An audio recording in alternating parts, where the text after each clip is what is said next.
Hello everyone, in this video I am going to talk about validity. तो किसी भी test की there are some characteristics जिसमें से reliability and validity are the two major ones. Reliability के बारे में I have made several videos, you can go and check that out. So in this video I am going to talk about the meaning and some related concepts of validity. So this concept of validity was formulated by Kelly in 1927. तो meaning of validity की बात करें तो validity refers to the degree to which a test measures what it claims to measure. कोई भी test है वो जिस चीज़ के लिए बना है, क्या वो एक्चुअली में वो पर्पस को फुलफ़िल कर रहा है। अगर वो कर रहा है तो इसका मतलब कि वो टेस्ट वैलिड है, और अगर वो नहीं कर रहा है तो then the test is invalid. So जो भी टेस्ट जिस पर्पस के लिए बना है उससे वो पर्पस फुलफ़िल करना है। फॉर एग्ज़ाम्पल, अगर हम इंटेलिजेंस टेस्ट की बात करें तो सपोज़ हमारे पास एक इंटेलिजेंस टेस्ट है एंड उसका पर्पस है इंटेलिजेंस मेजर करना।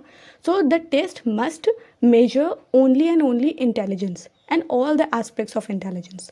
तो वो मेमोरी या लैंग्वेज या इस तरह के रिलेटेड जो कॉन्सेप्ट्स हैं उनको मेजर ना करें, ठीक है।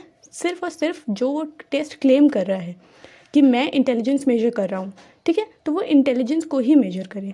So if it is doing so, it means the test is valid. I hope this is clear. So correlation with some outside independent criteria. जो reliability होती थी, अगर आपने वीडियो मेरा देखा होगा तो I have explained कि reliability was a self correlation of the test. Reliability self correlation होती है, लेकिन जो validity होती है हमारी, it is the correlation with some outside independent criteria. तो आउटसाइड इंडिपेंडेंट क्राइटेरिया का मतलब यही है कि जो हमारा टेस्ट है, अगर हमारा टेस्ट इंटेलिजेंस का है तो आउटसाइड इंडिपेंडेंट क्राइटेरिया मतलब कि कोई और टेस्ट इंटेलिजेंस का ही हो, ठीक है, लेकिन वो वैलिड हो, उसकी वैलिडिटी, रिलायबिलिटी ये सारी इस्टेब्लिश की जा चुकी हो। तो it is the correlation with some outside independent criteria. Okay, so to determine the validity of a test, the test must be compared with some ideal independent measure or criteria. तो अब major कैसे करना है हमें ये चीज़, same वैसे ही जैसे reliability में करते थे। Like we have scores. तो हमने कोई भी टेस्ट हमें जिसकी वैलिडिटी पता करनी है तो we will give the test to the sample, वो करेगा, उसकी स्कोर्स आएंगे, ठीक है। उसके बाद हम उसको दूसरा इंडिपेंडेंट क्राइटेरिया देंगे, ठीक है, और उसका भी स्कोर्स लेंगे और उन दोनों स्कोर्स को कोरिलेट करेंगे। सो ये जो कोरिलेशन कोफिशिएंट आएगा इसको वैलिडिटी कोफिशिएंट बोलते हैं।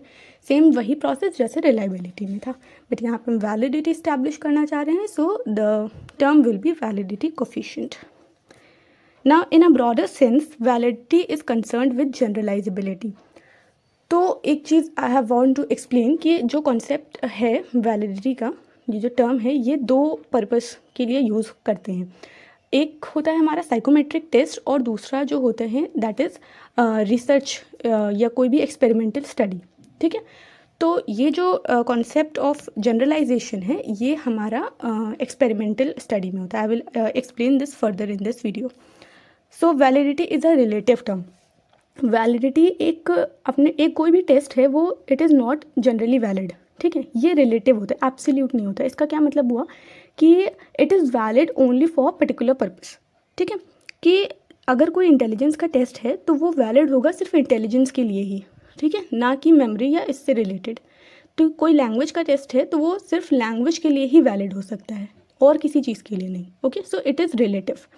Now validity is not fixed property of the test because validation is not a fixed process, rather an unending process.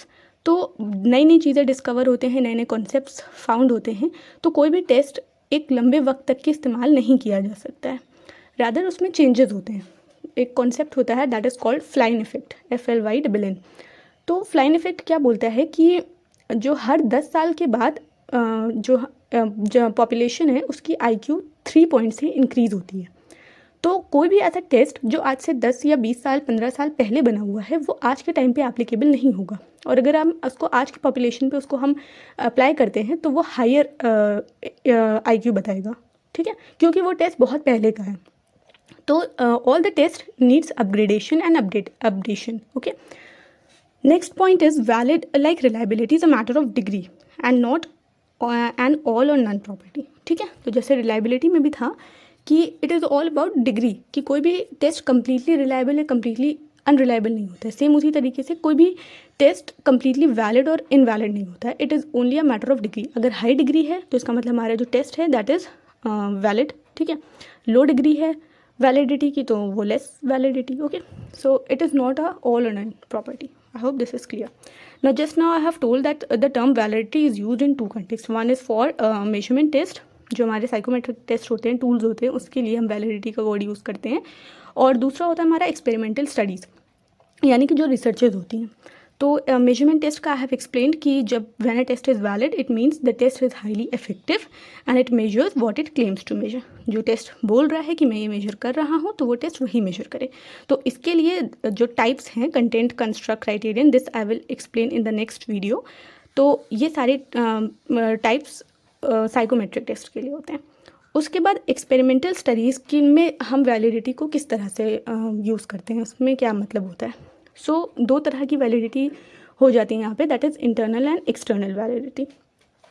Now suppose you are doing an experiment और उसमें आपने ये देखना है कि इफेक्ट ऑफ आईवी क्या पड़ रहा है डीवी पर, ठीक है। तो अब आपने अपना एक्सपेरिमेंट कंप्लीट कर लिया and at last you concluded that this is the impact of IV on this DV, ठीक है। तो यहाँ पे आप कॉज एंड इफेक्ट रिलेशन पता कर रहे हो। नाउ अब क्या ये ज़रूरी है कि जो आपने मैनिपुलेशन किया आईवी में और फिर उसका जो इफेक्ट आया डीवी पे, मतलब डीवी का जो भी रिजल्ट है, क्या वो सिर्फ और सिर्फ आपके मैनिपुलेशन ऑफ आईवी की वजह से ही है या there are certain other factors also which are ruling. तो ये होती है इंटरनल वैलिडिटी। तो internal validity shows the extent to which the findings of a study are caused by manipulation of the IV only, यानी आपकी जो DV पे effect आ रहा है वो सिर्फ और सिर्फ आपके आईवी के मैनिपुलेशन की ही वजह से होना चाहिए, ना कि कोई और फैक्टर्स की वजह से, rather than any extraneous variable, okay. सो जितना ज़्यादा सिर्फ और सिर्फ आपकी आईवी की इम्पैक्ट होगा डीवी पे, उतना ज़्यादा आपकी इंटरनल वैलिडिटी हाई होगी। So as a researcher always tries to enhance its internal validity of his experiment और रिसर्च, ठीक है। तो उसको बढ़ाने के लिए, इन्हांस करने के लिए क्या करना पड़ता है, like you have to do control extraneous variable, एक स्टैंडर्डाइज इंस्ट्रक्शंस देने होंगे आपको, और रिसर्चर्स बायस हैं ये सब रिमूव करने पड़ेंगे। So the number of extraneous variable उनको जितना ज़्यादा हो सके उतना कंट्रोल करना होगा। अब एक्सटर्नल वैलिडिटी की बात करते हैं। सो एक्सटर्नल वैलिडिटी का मतलब होता है जनरलाइजेशन, कि जो कितना आपका जो टेस्ट है, द एक्सटेंट टू विच जो the result of a study can be generalized to other setting और other people and over time, ठीक है। तो आपकी जो भी आपकी फाइंडिंग्स आई हैं वो कितनी ज़्यादा जनरलाइजेबल हैं, ठीक है, that is called external validity. तो एक्सटर्नल वैलिडिटी जितनी ज़्यादा हाई होगी आप उतना ज़्यादा आपकी रिसर्च जनरलाइजेबल हो पाएगी। तो इसके लिए आपको नेचुरल सेटिंग में आपके एक्सपेरिमेंट होने चाहिए, there must be random sampling, ये सारे तरीके होते हैं एक्सटर्नल वैलिडिटी को इम्प्रूव करने के। So as a researcher you will be wanting to improve both your internal and external validity. So this was it for this video. I hope everything is clear. If you have any doubt you can ask me in the comment section. Thanks for watching. Have a good day ahead.